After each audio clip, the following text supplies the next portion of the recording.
नमस्कार। आज फेरि पनि म तपाईहरुको सामु जोडिको सकेछु बिहानको चियासँगै गफ गर्नको लागि।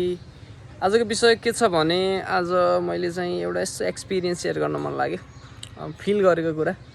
अब आज चाहिँ म बिहान यस्तो रिल बनाउँछु, एउटा हाल्छु भन्ने सोचिरहेको थिएँ, तर त्यसको लागि चाहिँ मैले प्लान चाहिँ गर्दिनँ। अब त्यति बेलै सोचौँला नि भन्ने सोचिरहेको थिएँ। अनि एकछिन रिल हेर्दै स्क्रल गरेर आएको थिएँ हैन, के भन्ने त्यो दिमागमै आएन के। अनि एकछिन चाहिँ म फोन यता साइडमा राखेर बल्ल एकछिन चाहिँ सोच्न लागे, एकछिन सोच्न लागे। बल्ल चाहिँ मैले के बोल्ने भन्ने विषयमा याद आयो हैन। अनि चाहिँ बल्ल मैले भिडियो बनाउन सकेँ। अनि यसले मलाई के रियलाइज गर्यो भनेको आजकल यो रिल्स हैन, यो भिडियोजहरूले चाहिँ मान्छेलाई कतिको सोच्ने एकदम दिमागको कामै कम गरिरहेछ कि, युजै कम गरिरहेछ। अब जस मोबाइल भयो भने चाहिँ हामीले केही सोचिन्न के, जस्ट रिल हेरिन्छ। एउटा रिल हेऱ्यो, त्यसको बारेमा एकछिन सोच्यो अनि स्क्रोल गर्यो।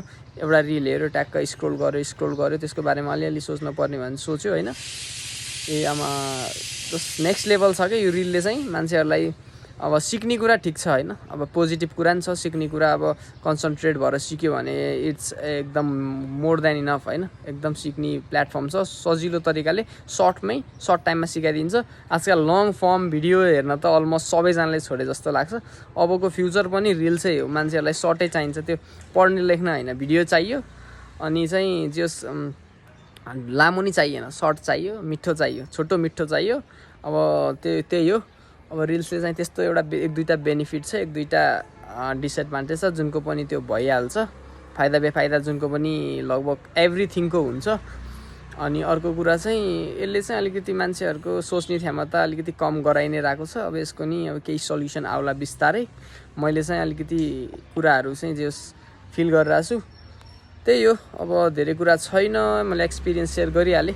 अब यस्तै विषयमा भोलि केही अलि विशेष भयो भने चाहिँ तपाईहरुलाई म सेयर गर्नेछु। भोलि भेटौँला है त। By by, good night.